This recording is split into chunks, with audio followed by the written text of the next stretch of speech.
Champagali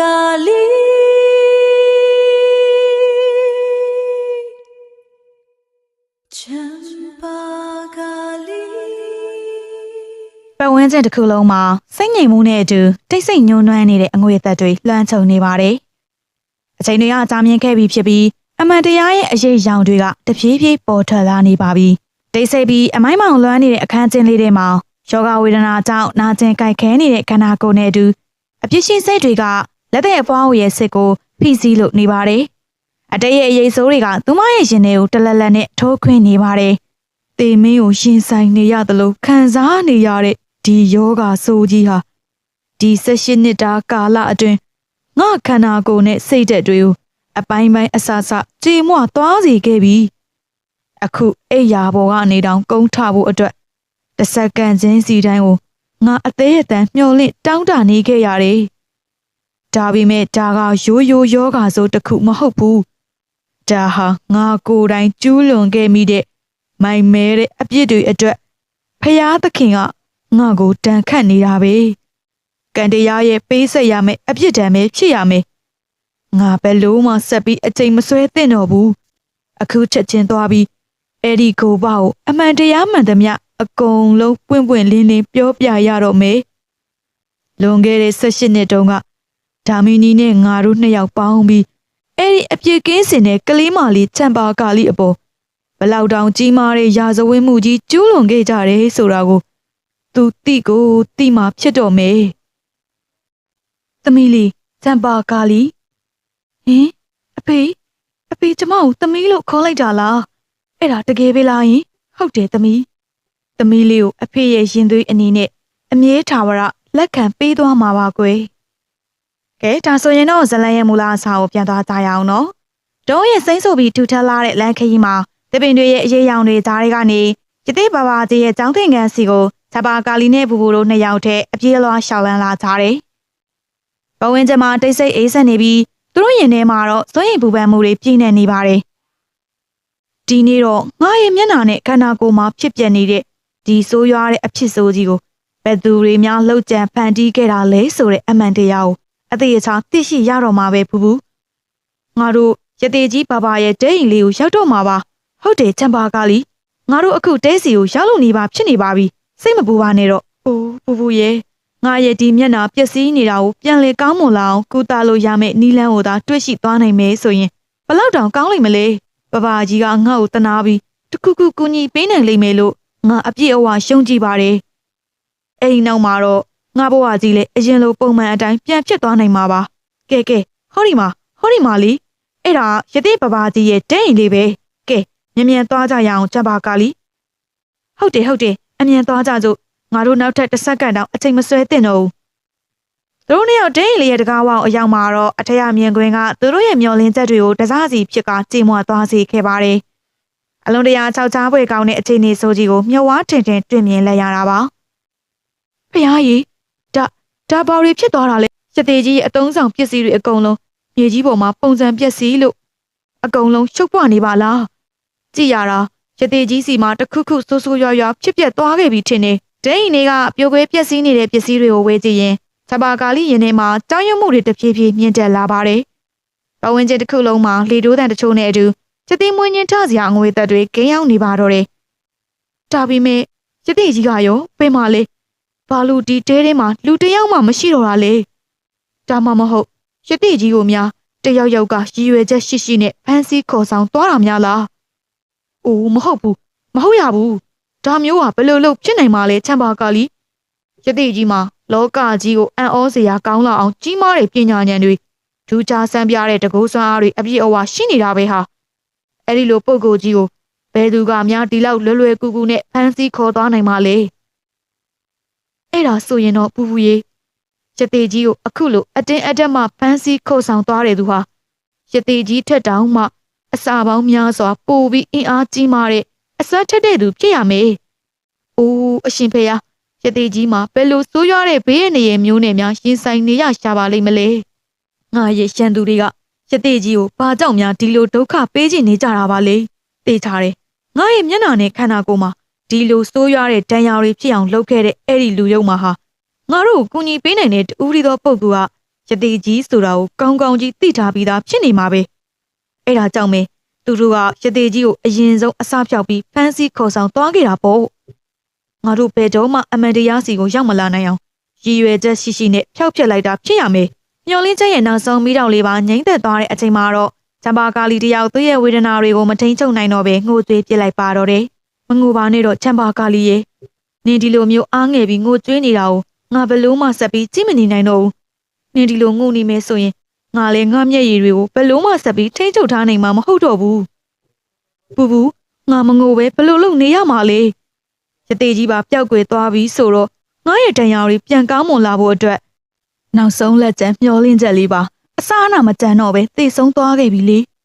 ငါပဲတော့မှအရင်လိုတာမန်မိန်းကလေးတယောက်ရဲ့ဘဝမျိုးနဲ့ပြန်ပြီးအသက်ရှင်နိုင်တော့မှာမဟုတ်ဘူးဒီလိုရုပ်ဆိုးအကြီးတန်းပြီးအသက်ရှင်နေရတာထက်ဆိုင်အစကတည်းကတစ်ပင်ပေါ်ကပန်းပွင့်လေးတစ်ပွင့်ဘဝနဲ့ပဲဖန်ဆင်းခံခဲ့ရရင်ပို့ပြီးတော့တော်သေးတယ်ငါပန်းပွင့်ဘဝနဲ့ပဲဆက်ပြီးနေခဲ့ရမှာနေ့တိုင်းလိုဒီလိုစိုးရွားလာတဲ့စာမေးပွဲလိုမျိုးကြီးကိုငါဘလို့ဆက်ပြီးရှင်းဆိုင်ဖြေရှင်းရပါမလဲ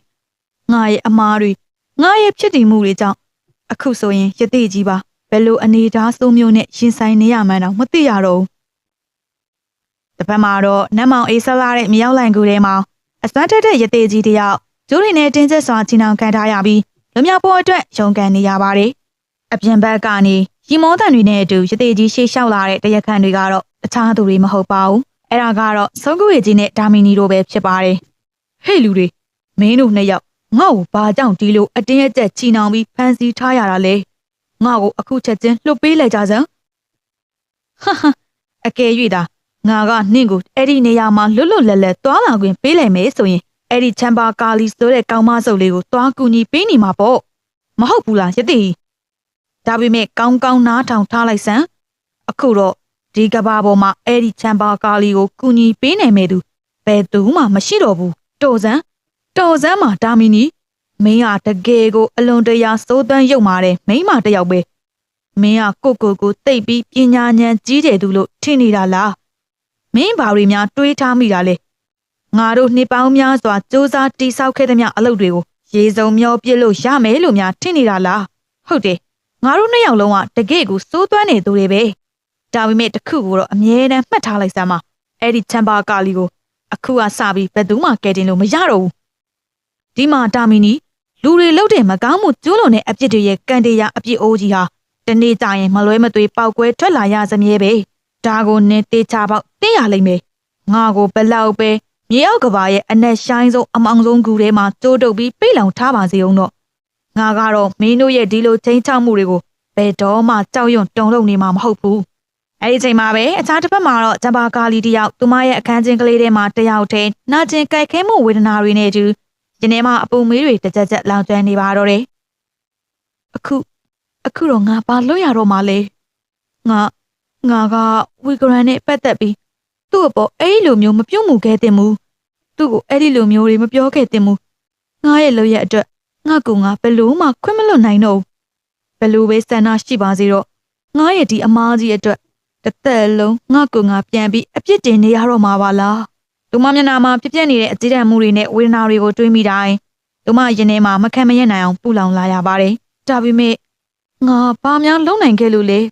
ငါမှာဘာအခွင့်အရေးများရှိခဲ့လို့လဲငါရဲ့ဒီလိုရုပ်ဆိုးဆိုးအကြီးတန်းနဲ့ရုပ်နဲ့ဒီလိုဝင်ဖို့ဝီဂရန်ရှိမှာဘလူလုပ်ပြီးပြောပြီးပုံချလိုက်ရေးမှာလဲဘာကြောင့်ငါ့ကိုမှရွေးချယ်ပြီးဒီလိုဆိုးရွားတဲ့ကံကြမ္မာမျိုးနဲ့ဆုံတွေ့စေရတာလဲငါ့ကိုဒုက္ခရောက်စေခြင်းနေတဲ့သူတွေကဘသူတွေလဲအဲ့ဒီချိန်မှာပဲမိခင်ဖြစ်သူဒေဘကီဟာတုံရင်နေတဲ့ခြေလမ်းတွေနဲ့သူမအခန်းထဲကိုရောက်လာခဲ့တယ်။အိုးငါရဲ့သမီးလေးချမ်ပါကာလီဘာဖြစ်လာတာလဲကွယ်ဘာလို့ဒီလိုမျိုးငိုကြွေးနေရတာလဲဒေဘကီနဲ့ချမ်ပါကာလီတို့နှစ်ဦးသားရှင်ဝင်မဆက်အောင်ဝမ်းနဲ့ပူဆွေးနေကြတဲ့အခန်းချင်းကလေးထဲမှာသူတို့နှလုံးသားကိုထုတ်ခွင့်မဲ့ဖြစ်ပျက်ဆိုးကြီးကတပြေးပြေးချင်းခြေလမ်းကျဲကြီးတွေနဲ့ချင်းကပ်လာနေပါပြီ။သမီးလေးကဘာလို့အခုထိမျက်နှာဖုံးကိုမချွတ်ရသေးတာလဲအမှန်တိုင်းပြောစမ်းမှာသမီးရဲ့သမီးမှာဘယ်လိုဆိုးရွားတဲ့ဝေဒနာတွေများဖြစ်ပြနေတာလဲသမီးဒီလိုငိုကြွေးနေတဲ့အတန်ကိုကြားရတာအမေရင်ဘက်ကိုအပိုင်းပိုင်းအဆဆစုပ်ပြေးသွားစေနိုင်လောက်အောင်နှာကျင်ရပါတယ်အမေတကယ်ကိုရင်တွေတုန်လို့ခြောက်ချားလာရပါပြီသမီးရဲ့အမေရဲ့ သမီးကိုခွင့်လွှတ်ပေးပါသမီးဒီလိုမျိုးဖြစ်ချင်လို့လုပ်ခဲ့တာမဟုတ်ပါဘူးဒါပေမဲ့သမီးမှာဒီလိုလုပ်ရမယ့်အကြောင်းရင်းတွေရှိခဲ့လို့ပါအမေသမီးလေးအမေဘက်ကိုလှည့်ကြည့်စမ်းမအောင်ဘာတွေဖြစ်ခဲ့တာလဲဆိုတော့အမှန်တိုင်းပြောပြပါဒီအမေကိုတော့ဘာမှမဖုံးကွယ်ထားပဲအကုန်ပြောပြစမ်းပါသမီးရေသမီးလေးဟာအလွန်တရာကြာမြင့်လာတဲ့နှစ်တွေအများကြီးအတွင်းအမေရဲ့ဟာတာဖြစ်နေတဲ့ရှင်ခွင်တွေကိုအခုမှပြန်လည်ရောက်ရှိလာခဲ့တာလေအမေရင်ဖြစ်တဲ့အမေကိုတော့အမှန်တရားမှန်သမျှအကုန်လုံးပွင့်ပွင့်လင်းလင်းပြောပြစမ်းပါကွယ်မိခင်ဖြစ်သူရဲ့မြတ်တာပြေးပါတဲ့စကားသံတွေကိုကြားလိုက်ရတဲ့အခါမှာတော့ဇဘာကာလီတယောက်တုံရင်နေတဲ့လက်ကလေးတွေနဲ့သူမမျက်နှာကိုဖုံးဝထားတဲ့မျက်နှာဖုံးကိုဖြည်းဖြည်းချင်းဖေရှားလိုက်ပါတော့တယ်အဲဒီနောက်မှာတော့သူမရဲ့အလွန်တရာမဲမောင်ပျက်စီးနေတဲ့မျက်နှာပြင်စိုးကြီးကိုမြင်လိုက်ရတဲ့အချိန်မှာပဲဒေဗကီတယောက်တုံလို့သွားပြီးချင်းလက်တွေပါပျော့ခွေကျသွားရပါတော့တယ်မျက်စိရှိမှမြင်တွေ့နေရတဲ့ရုပ်ပြဆင်းပြဖြစ်နေတဲ့မျက်နှာကိုကြည့်ပြီးဒေဗကီတယောက်ရှင်ထဲမှာမခံမရနိုင်အောင်ပူလောင်သွားပြီးအလွန်မင်းတုံလို့ကြောက်ကြားသွားရပါတယ်။အိုးဖယားသခင်ဒါကဘလူတော်ဖြစ်ရတာလေသမီးရဲ့မျက်နှာသမီးရဲ့အလားပဆုံးရုပ်အစင်းတွေကဘာကြောင့်အခုလိုဖြစ်သွားရတာလဲသမီးရဲ့အရင်တုန်းကနှိုးနေရောင်လိုဖြူစင်ဝင်းပနေတဲ့အသားရည်တွေဘာကြောင့်ဒီလောက်တောင်အမဲဆက်တွေနဲ့ပျက်စီးကုန်ရတာလဲသမီးရဲ့သမီးလည်းမသိဘူးအမေသမီးရဲ့မျက်နှာမှာဘာကြောင့်ဒီလိုမျိုးဆိုးဆိုးရွားရွားဖြစ်ကုန်ရလဲဆိုတာကိုသမီးလုံးဝမသိခဲ့ရဘူးသမီးအဲ့ဒီနေ့တုန်းကအမေငယ်ပေးတဲ့မုန့်တွေကိုစားပြီးအပြင်ဘက်ကိုထွက်လာခဲ့တာပါအဲ့ဒီချိန်မှာပဲအခုလိုတွေဖြစ်ပျက်ခဲ့ရတာလူတွေအားလုံးကသမီးကိုမြင်ရင်ရွှေရှာကြတော့မှလာရင်အမေရောသမီးရဲ့ဒီလိုကြောက်စရာကောင်းတဲ့မျက်နှာဆိုရင်နဲ့အတူသမီးကိုဆက်ပြီးချစ်ခင်ပေးနိုင်မအောင်မလားသမီးလေးရဲ့အဲ့ဒီလိုစကားမျိုးဘယ်တော့မှမပြောပါနဲ့တော့ဒီကဘာပေါ်မှာရှိတဲ့ဖယားသခင်ရဲ့ရှေ့တော်မှောက်မှာအလွန်တရာကြာမြင့်လာတဲ့နှစ်ပေါင်း20တိုင်းသမီးအတွက်နဲ့ပဲနေတိုင်းမျက်ရည်ကျပြီးမျက်လုံးတွေတောင်ဖူးယောင်လာအောင်ငိုကြွေးခဲ့ရတာပါကွယ်မိခင်တယောက်ကကိုမွေးထုတ်ထားတဲ့ကိုယ့်ရဲ့ရင်သွေးလေးကိုဘယ်လိုလုပ်ပြီးစွန့်ပစ်ထားခဲ့နိုင်မှာလဲဒီကဘာပေါ်မှာရှိတဲ့လူတွေအားလုံးကသာသမီးစီကကြိုးခိုင်းထွက်သွားကြတော့မယ်ဆိုရင်တောင်မှဟော်ဒီအမေကတော့အသက်ထွက်တဲ့နောက်ဆုံးအချိန်အထိသမီးလေးကိုအမြဲတမ်းကာကွယ်ပေးသွားမှာပါကွယ်အဲဒီလိုမျိုးမိခင်နဲ့သမီးနှစ်ယောက်တနာစပွဲဖက်လဲပြီးငိုကြွေးနေကြတဲ့အချိန်မှာပဲအိမ်ထဲကိုကိုပါတယောက်ဝင်လာပါတော့တယ်အခန်းထဲခြေချလိုက်တာနဲ့တပြိုင်နက်ဇဘာကာလီရဲ့မဲမောင်နေတဲ့မျက်နှာပြင်ကိုမြင်လိုက်ရတဲ့အခါကိုပါတယောက်လေးအံ့ဩထိတ်လန့်သွားပါတော့တယ်ဟင်ဖယားကြီးဒါကဘယ်လိုဆိုးရွားတဲ့အနိဋ္ဌာယုံကြီးလဲဒေဗကီဒီရုပ်ဆိုးအကြီးတန်းနေတဲ့မိန်းကလေးကဘယ်သူလဲပြီးတော့ဒီကောင်မလေးရဲ့ပုံစံကအရင်တော့ချမ်ဘာကာလီနဲ့တပုံစံနဲ့တူနေပါလားမဖြစ်နိုင်တာဒါချမ်ဘာကာလီလုံးဝဖြစ်စရာအကြောင်းမရှိဘူးအိုးအရှင်အဲ့ဒီလိုမျိုးမပြောပါနဲ့ဖယားသခင်ကိုထောက်ထားပြီးတောင်းပန်ပါတယ်ရှင်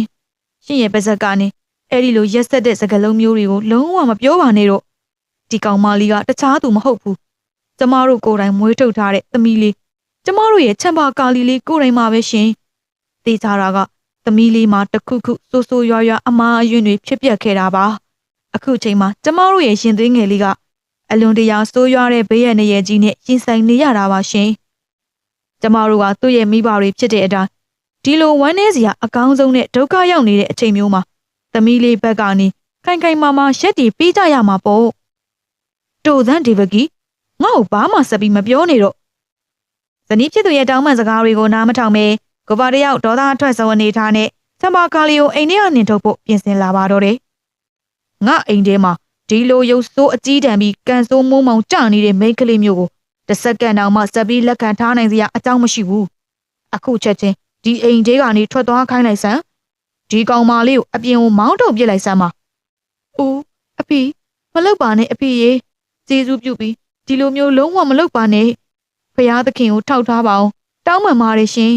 ဒီလိုစကားမျိုးလုံးဝမပြောပါနဲ့သမီးကအခုဘယ်ကိုသွားရတော့မှလဲအဖေရေသမီးရဲ့အမေကိုထားခဲ့ပြီးတခြားဘယ်နေရာကိုမှလည်းသွားခြင်းစိတ်မရှိဘူးအဖေသဘောပေါက်အောင်အဖေနားလေသွားအောင်ပြောပေးပါအောင်သမီးကိုဒီအိမ်ကြီးတွေကနေနှင်မထုတ်ဖို့အဖေသဘောပေါက်အောင်အဖေနားလေသွားအောင်ပြောပေးပါဦးနော်တောင်းပန်ပါတယ်အဖေရေသမီးကိုတနာဂယုဏတက်ပေးပါအောင်ဘလို့သမီးဟုတ်လားဒီမိန်းမဒေဗကီရဲ့အမြဲတမ်းငိုကြွေးတောင်းပန်နေမှုတွေကိုတီးခံပြီးနင့်ကိုငါရဲ့သမီးတယောက်အနေနဲ့လက်ခံထားခဲ့တာ ဒါကြောင့်ပဲငါအိမ်မှာထားပေးခဲ့မိတာငါရဲ့အဲ့ဒါအကြီးမားဆုံးအမှားဖြစ်သွားခဲ့တာပဲတကယ်တမ်းကျတော့နင်ဟာဒီနှစ်ပေါင်းများစွာတောအုပ်ကြီးထဲမှာအလေးကျပေါက်နေတဲ့ဗန်းပင်တပွင်လိုမျိုးတာမန်မိန်းကလေးတစ်ယောက်ပဲဖြစ်နေတာလေနင်ဟာတကယ်ပဲငါရဲ့သမီးအရင်ဟုတ်သည်ဖြစ်စေမဟုတ်သည်ဖြစ်စေအဲ့ဒါကိုဘယ်သူကအသေးအချာသိနိုင်မှလဲငါမှတော့နောက်ထပ်ဘယ်လိုဆိုးရွားတဲ့ဒုက္ခမျိုးကိုမှဆက်ပြီးမဆန်းဆောင်နိုင်တော့ဘူးကဲအခုချက်ချင်းဒီအိမ်ကနေထွက်သွားစမ်းကိုပါတယောက်ဒေါသတကြီးနဲ့ချမ်းပါကာလီရဲ့လက်ကိုအတင်းကျပ်ဆွဲကင်ပြီးအိမ်ပြင်ဘက်ကိုကြမ်းတမ်းစွာတွန်းထုတ်ဖို့ပြင်ဆင်လိုက်ပါတော့တယ်။ဦးအဖေမလုပ်ပါနဲ့ရှင်။အရှင်ဖယားသခင်ကိုတောင်းပန်ပါတယ်။ကျမတို့ရဲ့သမီးလေးကိုအဲ့ဒီလိုမျိုးမနှင်ထုတ်ပါနဲ့ရှင်။သူ့ရဲ့လက်ကိုလှုပ်ပေးလိုက်ပါ။ကျမရဲ့ရင်သွေးငယ်လေးကိုဒီလိုမျိုးမဆက်ဆံပါနဲ့တော့ရှင်။မိခင်ပြစ်သူဒေဗဂီတယောက်ချမ်းပါကာလီမြေကြီးပေါ်မှာဆွဲငင်ခံနေရတာကိုမြင်လိုက်ရတဲ့အခါမှာတော့သူမရဲ့နှလုံးသားတစ်ခုလုံးအပိုင်းပိုင်းအဆဆကွဲကြေသွားခဲ့ရပါတယ်။ကြီးမားတဲ့ဝမ်းနဲ့ပူဆွေးမှုနဲ့တုံ့လုံးချာစရာတန်ရာတွေကိုသူမရဲ့ကိုယ်ခန္ဓာဆက်ပြီးမခံစားနိုင်တော့ပါဘူး။အဲဒီချိန်မှာပဲသူမမြေပြင်ပေါ်ကိုလဲကျသွားကသတိမိမျောသွားပါတော့တယ်။ဒေဗဂီမျက်လုံးတွေကိုဖွင့်ကြည့်စမ်းမအောင်။မင်းဘယ်လိုတွေဖြစ်သွားရတာလဲ။ဟဲ့လူတွေဘယ်သူတွေရှိကြလဲ။ဈေးစရာကြီးကိုအမြန်ဆုံးသွားခေါ်ကြစမ်း။စိုးရိမ်ပူပန်မှုတွေဒေါသတွေနဲ့ရှုပ်ထွေးနေတဲ့ချိန်တွေမှာကိုပါတယောက်ခေါင်းကိုလက်နဲ့ကင်ပြီးမြေပြင်ပေါ်မှာဆွေးမြေ့စွာထိုင်ချလိုက်ပါတော့တယ်။ဒီကိစ္စတွေအားလုံးကနင့်ကြောင့်နင့်ရဲ့အမားတွေကြောင့်ဖြစ်လာရတာပဲ။ချမ်ပါကာလီငါရဲ့ဇနီးတဲ့ကနင့်ကိုဘလောက်တောင်အလွန်အမင်းချစ်ခင်မြတ်နိုးတယ်ဆိုတာကိုနင်ကောင်းကောင်းသိထားရတာနဲ့အခုနင့်ကြောင့်ရွာသူရွာသားတွေနဲ့တရွာလုံးရဲ့ရှေ့မှာငါတို့ရဲ့ဂုဏ်သိက္ခာတွေအားလုံးလဲတရွေးကွက်သေးကိုပက်လက်မျောခဲ့ရပြီ။အသားတစ်ဖက်မှာတော့မြေပိုင်ရှင်အိမ်ကြီးရဲ့ထဲကိုဝီဂရန်တယောက်ဝင်ရောက်လာတဲ့ချိန်မှာပဲအရှိကမ်းမှာစောင့်ဆိုင်နေတဲ့ဖခင်ဖြစ်သူကတင်းမာတဲ့လေတံနဲ့လမ်းခေါ်လိုက်ပါတယ်။ဝီဂရန်မင်းအခုဘာတွေလုပ်နေတာလဲ။မင်းရဲ့အကြောင်းဘာတွေကြားနေရတာလဲဆိုတာကိုသိရလား။ဒီကိုလာစမ်းအဲ့ဒီချမ်းပါကာလီဆိုတဲ့ကောင်မလေးနောက်ကိုမင်းကဘာကြောင့်ဒီလောက်တောင်လိုက်နေရတာလဲ။အမှန်အတိုင်းဖြေစမ်းပါ။ဒီနယ်မြေတစ်ခုလုံးရဲ့တရားဝင်မြေရှင်ကြီးတစ်ယောက်ဖြစ်တဲ့ငါတို့ရဲ့မွန်မြတ်တဲ့တော်ဝင်သွေးဆက်သွေးသားတစ်ယောက်ဖြစ်ပြီးအဲ့ဒီလိုတာမန်အောက်တန်းစားမိန်းကလေးတစ်ယောက်နောက်ကိုဒီလိုပုံစံမျိုးနဲ့အလဲသွားနေတာမျိုးကလုံးဝဂုဏ်ယူစရာမကောင်းဘူးနော်ဘယ်လို့မှလည်းငါတို့ရဲ့အနေအထားနဲ့မကိုက်ညီဘူးဆိုတာမင်းကိုဘယ်နှခါတောင်ထပ်ပြီးပြောပြရမှာလဲဝီဂရန်မဟုတ်ပါဘူးအဖေရေအဖေတို့အနေနဲ့တခုခုကြီးမားတဲ့အထင်မြင်လွဲမှားမှုဖြစ်နေတာပါခန္ဓာကြည့်ကျတဲ့ဇမိန်နာအင်ကြီးရဲ့အခမ်းမကြီးထဲမှာတော့တင်းမာမှုတွေအပြည့်နဲ့အတူဖခင်ဖြစ်သူနဲ့သားဖြစ်သူဝီဂရန်တို့နှစ်ဦးကြားကဆွေးနွေးပွဲကအထွတ်ထိပ်ကိုရောက်ရှိနေပါပြီသတင်းစကားတွေကြောင့်စိတ်နှောက်ယှက်ဖြစ်နေတဲ့ဝီဂရန်တယောက်ဖခင်ဖြစ်သူကိုအတက်နိုင်ဆုံးရှင်းပြဖို့ကြိုးစားနေပါတော့တယ်။အဖေတကယ်တော့အဲ့ဒါကအလွန်တရာကြီးမားတဲ့အထင်မြင်လွဲမှားမှုတစ်ခုပဲဖြစ်ပါတယ်။သူကကျွန်တော်အလွန်တရာမှချစ်ခင်ရတဲ့ရင်းနှီးတဲ့တငယ်ချင်းမိတ်ဆွေတစ်ယောက်ပါပဲ။ဒီထက်ပိုပြီးကျွန်တော်တို့နှစ်ယောက်ကြားမှာဘယ်လိုအခြားဆက်ဆံရေးမျိုးမှလုံးဝမရှိပါဘူးအဖေရေ။အဖေကအလကားနေရင်အကြောင်းမရှိအကြောင်းရှာပြီးစိတ်ပူပန်နေတာပါ။မဟုတ်ဘူးဝီဂရန်မင်းဘလို့ပဲလိန်ညာပြောဆိုနေပါစေမင်းရဲ့အဖေဖြစ်တဲ့ငါမျက်စိရှိမှာတော့ဘယ်လို့မှဖုံးကွယ်ထားလို့ရမှာမဟုတ်ဘူးငါပြောတဲ့စကားကသာလေနောက်ဆုံးထွက်လာရမယ့်အမှန်တရားပဲဖြစ်ရမယ်တကယ်လို့မင်းကအဲ့ဒီမိန်းကလေးကိုတကယ်ပဲချစ်ခင်မြတ်နိုးတာမျိုးမရှိဘူးဆိုရင်လေငါကိုယ်တိုင်ရွေးချယ်ပေးမယ့်မိန်းကလေးတစ်ယောက်နဲ့ပဲမင်းမလွဲမသွေလက်ထက်ထိမ်းမြရလိမ့်မယ်ဒါပေမဲ့အဖေရဲ့ကျေးဇူးပြုပြီးကျွန်တော်စကားကိုတစ်ချက်လောက်နားထောင်ပေးပါဦးအဲ့လိုညင်ပွားနေကြတဲ့အချိန်မှာပဲအခန်းရဲ့နောက်ဘက်ကနေမိခင်ဖြစ်သူရောမနီတယောက်ဝင်ရောက်လာပါတော့တယ်။ဦးယောက်ျားဒါကဘယ်လိုဖြစ်ရတာလဲရှင်။ဘာလို့ဒီလောက်တောင်အမြန်ဆုံးဖြတ်ချနေရတာလဲ။အနည်းဆုံးတော့ကျမတို့ရဲ့သားလေးပြောချင်တာတွေကိုတစ်ချက်လောက်အရင်ဆုံးနားထောင်ပေးတင်တာပေါ့ရှင်။ဇနီးဖြစ်သူရဲ့ဝင်ရောက်ဆွဲဖက်မှုကိုကြားလိုက်ရတဲ့အခါမှာတော့ဇမိနာကြီးရဲ့ဒေါသတွေကပိုပြီးတောက်လောင်လာပါတော့တယ်။တော်စမ်းယုံမနီနင်ဘာမှဝင်မပြောနေတော့အခုလိုဖြစ်ပြနေတာတွေအားလုံးကနင့်ရဲ့အလွန်အမင်းအလိုလိုက်ပြီးအတိမ်တိမ်အပြစ်မမြင်မဲချစ်ခင်ယူရနေကြတာတွေရဲ့နောက်ဆုံးရလဒ်တွေပဲအခုငါတို့ကိုဒီလိုအရှက်ရမယ့်အနေအထားမျိုးနဲ့ရှင်းဆိုင်ရအောင်နင်ကဖန်တီးပေးနေတာလားဟေ့ဒီနယ်မြေတစ်ခုလုံးမှာအကြီးမားဆုံးနဲ့အာဏာအရှိဆုံးသမိန်နာဆိုတာငါပဲအဲ့ဒါကိုနင်တို့မမေ့ကြနဲ့ငါနဲ့စကားပြောဖို့တောင်မှတာမန်လူတွေဆိုနှစ်ခါလောက်စဉ်းစားရလောက်အောင်ငါဟာမြင့်မြတ်တဲ့နေရာမှာရှိနေတာဒါကြောင့်ငါဆုံးဖြတ်ပြီးသွားပြီဆိုရင်အဲ့ဒါကလုံးဝပြီးပြီမင်းအခုချက်ချင်းလက်ထပ်ရမယ့်ကိစ္စကို လက်ခံရလိမ့်မယ်ဝီဂရန်ဒါကငါရဲ့အမိန့်ပဲဝီဂရန်တယောက်သွင်းရဲ့ဖေယားဘလောက်တောင်ကောင်းမှပြီးစိတ်သက်ခိုင်မာတဲ့သူလဲဆိုတာကိုကောင်းကောင်းကြီးသိရှိထားပြီးသားဖြစ်ပါတယ်။ဘာကင်ဟာတကယ်ကိုသူ့လိုပဲတကူကူကိုဆုံးဖြတ်လိုက်ပြီးဆိုရင်နောက်ဆုတ်သွားတတ်တဲ့သူမျိုးလုံးဝမဟုတ်ပါဘူး။အမေလေးသိပြီးသားပဲမလား။ကျွန်တော်ကအခုတည်းကဘယ်လိုအိမ်အောင်ကြီးအနောင်ပွဲမျိုးနဲ့မှလုံးဝမနှောင်ပွဲခြင်းသေးပါဘူး။ကျေးဇူးပြုပြီးကျွန်တော်အချိန်အနည်းငယ်လောက်ထပ်ပြီးပေးပါအောင်အမေရေ။အိမ်နောက်မှာပဲကျွန်တော်ကိုယ်တိုင်ဆုံးဖြတ်ပြီးအိမ်အောင်ပြုဖို့အတွက်သဘောတူပါမယ်။ဘာကင်ကဘသူရဲ့စကားကိုမှနားမထောင်တော့တဲ့အဆုံးမှာတော့ဝီဂရန်တယောက်စိတ်ပြက်လက်ပြက်နဲ့သူ့ရဲ့အခန်းထဲကိုရှောက်သွားလိုက်ပြီးအိယာပေါ်မှာစိတ်ညစ်စွာထိုင်စားလိုက်ပါတော့တယ်။ဖေကြီးတကယ်ပဲငါ့မှာဘာရီများဖြစ်ပျက်နေရတာလဲ။ဘာလို့များအဲ့ဒီချမ်ဘာကာလီကိုပဲအမြဲတမ်းစဉ်းစားပြီးတတိယနေရတာလဲ။သူကငါရဲ့မျက်နှာရှိမှတင်အလုံးတရာကြမ်းတမ်းခါးသီးတဲ့စကားလုံးတွေနဲ့ငါ့ကိုယွန်ရှာပြီးညှင်းပယ်ပစ်ခဲ့တာမလား။သူ့ရင်ထဲမှာငါအတွက်ဘယ်လိုတန်မိုးထားမှုဘယ်လိုလေးစားမှုမှမရှိဘူးဆိုတာကိုကောင်းကောင်းကြီးသိရင်နဲ့ဘာလို့များငါသူ့ကိုဒီလောက်တောင်မေ့မရနိုင်အောင်ဖြစ်နေရတာလဲမဖြစ်ဘူးငါအဲ့ဒီချမ်ဘာကာလီကိုမဖြစ်မနေမေ့ပြစ်ရမယ်တညာလုံးအိမ်မပြောနိုင်ပဲအခန်းထဲမှာစိတ်မချမ်းမြေ့စွာရှိနေရင်အချိန်တွေကုန်ဆုံးသွားခဲ့တယ်အဲ့နောက်မှာတော့မနက်ခင်းရဲ့အလင်းရောင်တွေတဖြည်းဖြည်းထွက်ပေါ်လာပါတော့တယ်မဖြစ်တော့ငါဒီအတိုင်းဆက်ပြီးငြိမ်နေလို့မဖြစ်တော့အဖေကငါရဲ့အိမ်တော်ကြီးကိုအတင်းရကျပုံစံကွက်ထဲသွင်းပြီးဆုံးဖြတ်ချက်ချလိုက်ပြီးအဖေကဘယ်တော့မှသူ့ရဲ့ဆုံးဖြတ်ချက်ကိုပြန်ရုပ်သိမ်းမယ်သူမဟုတ်ဘူးဆိုတာငါသိတယ်အဲ့တော့ငါအနေနဲ့ချမ်ဘာကာလီနဲ့တစ်ခါလောက်ထပ်ပြီးဒိုင်းရရင်ဆိုင်စကားပြောဖို့လိုအပ်နေပြီဒီတော့ငါပူပူနဲ့အမြန်ဆုံးသွားတွေ့ဖို့ပဲရှိတော့တယ်အဲ့လိုစဉ်းစားပြီးတဲ့နောက်ဝီဂရန်တယောက်ဒူးတက်မောင်မဲနေတဲ့ဒုတ်လန်ကြောင်ကြီးတွေကိုခြေချင်းရှောင်ပြီးထွက်ခွာသွားခဲ့တယ်လန်ကူလက်တပင်ကြီးတပင်ရဲ့ကန်းကက်ပေါ်မှာတော့ဝမ်းနဲ့ပူဆွေးစွာရှိနေတဲ့ပူပူကိုအမှတ်မတင်တွေ့လိုက်ရပါတော့တယ်။ဒုတ်စင်စင်ကြီးထဲမှာတယောက်တည်းရှိနေတဲ့ပူပူကိုမြင်လိုက်ရတဲ့အခါမှာတော့ဝီဂရန်တယောက်အလောတကြီးနဲ့အနားကိုအပြေလွှာရှောက်သွားပါတော့တယ်။ဟိုဟာပူပူမဟုတ်လား။နင်ကဒီလိုတောနဲ့တဲမှာဘာလုပ်နေရလဲပူပူ။ဟင်ဝီဂရန်နင်တကယ်ပဲဒီတောနဲ့ကြီးတွေကိုဘယ်လိုလုပ်ပြီးရောက်လာရတာလဲ။ဘာအတွက်နဲ့ဒီအထိလိုက်လာခဲ့တာလဲ။ပူပူနင်ကချမ်ဘာကာလီရဲ့အနီးကပ်ဆုံးအယုံကြည်ရဆုံးတငယ်ချင်းအရင်ချာတယောက်မလားနင်ကောင်းကောင်းသိထားတဲ့နေချမ်ဘာကာလီဆိုတာဘလောက်တောင်စိတ်ထားဖြူစင်ပြီးမြစ်တာတရားကြီးမားတဲ့မိန်းကလေးလေးဆိုတာကိုလေသူဟာတသက်တာမှာတာမန်နှက်ငယ်လေးတစ်ကောင်ကိုတောင်မှဘယ်တော့မှစိတ်တန်ရာရအောင်မလုပ်ခဲ့ဘူးတဲ့သူပါဒါပေမဲ့အဲ့ဒီလိုမိန်းကလေးကမနေ့ကကျင်းပခဲ့တဲ့ပွဲတော်တွေမှာငါ့ကိုအလုံးတရာကြမ်းတမ်းတဲ့ပုံစံမျိုးနဲ့ဘာကြောင့်အခုလိုမျိုးဆက်ဆံခဲ့ရလဲဆိုတာကိုနင်တိတိကျကျသိနေရမယ်သူအဲ့ဒီလိုမျိုးလုပ်တယ်ဆိုတာတေချာပေါက်တခြားအကြောင်းရင်းကြီးကြီးမားမားရှိလို့ပဲဖြစ်ရမယ်ပူပူငါဖျားသခင်ကိုတောင်းပန်ပါတယ်တကယ်တော့သူ့မှာဘယ်လိုဆိုးရတဲ့အကြက်တဲကြီးနဲ့ရင်ဆိုင်နေရတာလဲဆိုတာငါသိချင်ပါတယ်ငါ့ကိုအမှန်တမ်းပြောပြပေးပါပူပူရေ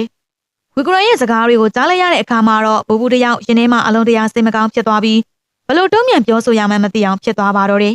ပူပူရဲ့ရင်ထဲမှာဝမ်းနဲ့ပူဆွေးစွာနဲ့တယောက်တည်းတွေးတောနေခဲ့တယ်အိုးဖျားသခင်ငါအခုဘယ်လိုလုပ်ရပါတော့မလဲ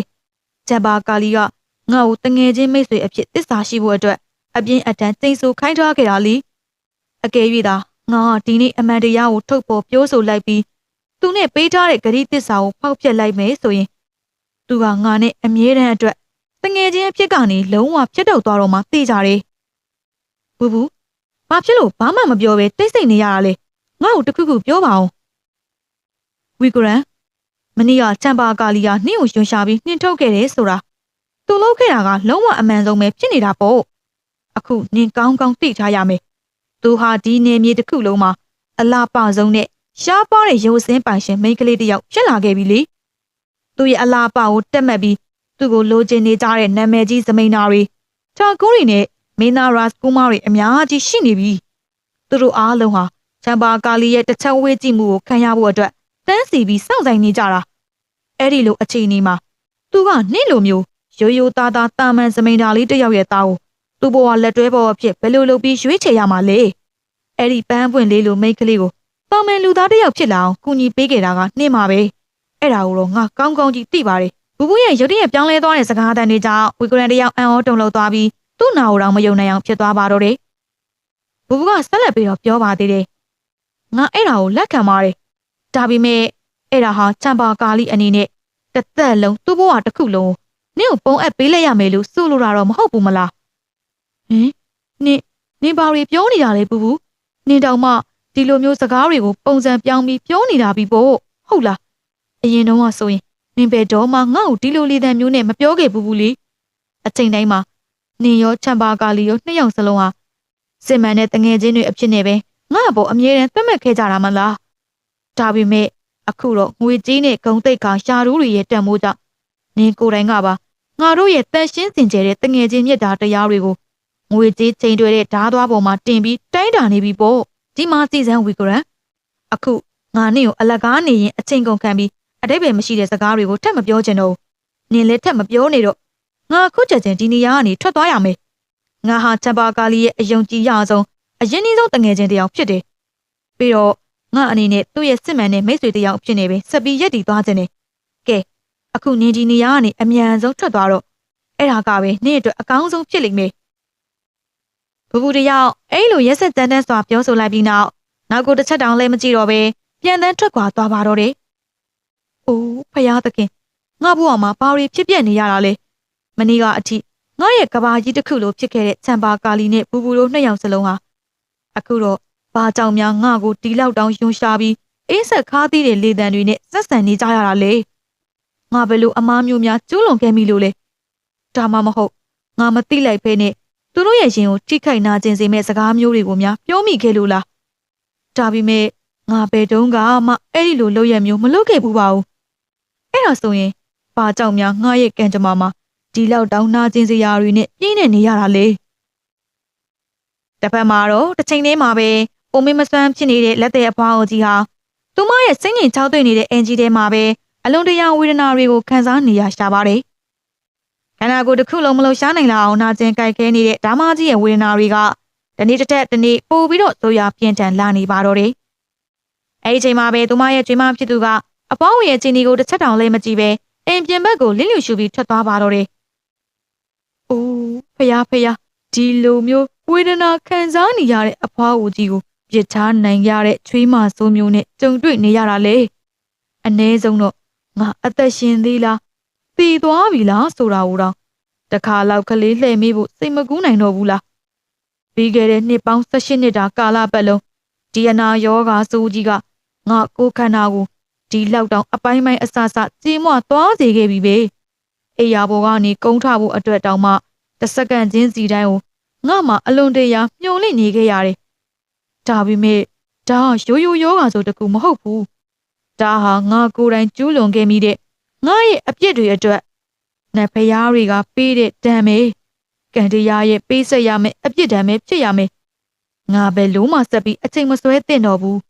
အခုချက်ချင်းသွားပြီးအဲ့ဒီကိုပါကိုအမှန်တရားမှန်သမျှအကုန်လုံးပွင့်ပွင့်လင်းလင်းပြောပြရတော့မယ်လွန်ခဲ့တဲ့18နှစ်တုန်းကဒါမီနီနဲ့အတူသူကိုယ်တိုင်ကျူးလွန်ခဲ့မိတဲ့အပြစ်တရားတွေအတွက်နောင်နာမီတွေကသူမရင်ထဲမှာတကြက်လောင်ကျွမ်းနေပါတော့တယ်လွန်ခဲ့တဲ့18နှစ်တုန်းကအဲ့ဒီအပြစ်ကင်းစင်တဲ့ကလေးမလေးချမ်ပါကာလီအပေါ်မှာဒါမီနီနဲ့ငါနှစ်ယောက်ပေါင်းပြီးဘလောက်တောင်ကြီးမားတဲ့ရာဇဝတ်မှုကြီးကိုကျူးလွန်ခဲ့ကြတယ်ဆိုတာကိုဘာတယောက်သိရတော့မယ်ငါရံဘက်ကိုနီးနီးညာဖိစီးနေတဲ့ဒီအတိတ်ရဲ့အပြစ်ကြီးတွေကငါ့ကိုတစ်စက္ကန့်လေးတောင်မှတီငိမ့်အသက်ရှင်ခွင့်မပေးတော့ဘူးအဲ့လိုတွေးတောပြီးတဲ့နောက်အပေါင်းဟာတုံရင်နေတဲ့ခန္ဓာကိုယ်အသာယာထိန်ဆိုရင်အိမ်ပြင်ဘက်ကိုထွက်လာခဲ့တယ်ကိုဘာရဲ့အိမ်ရှိရာတုံးလမ်းကြောင်းအတိုင်းသူမခက်ခဲပင်ပန်းစွာရှောက်လန်းလာပါတော့တယ်ငါရဲ့အိုမင်းပြီးခြောက်သွေ့နေတဲ့အယိုးစုကြီးထဲမှာတော့အခုအချိန်မှာကိုဘာအိမ်အထိတန်းမတ်ရှောက်သွားနိုင်လောက်တဲ့အင်အားကလေးတောင်မှလုံးဝမကြံတော့ပါဘူးလား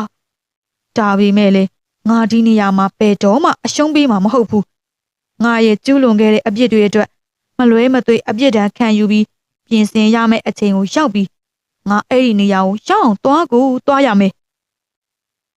အဲ့နောက်မှာတော့အပွားအိုတယောက်အမိရအပင်ပန်းခံရှောက်လန်းလာရင်ကိုဘာရဲ့အင်ဂျီတကားဝအရှိကိုရောက်လာခဲ့တယ်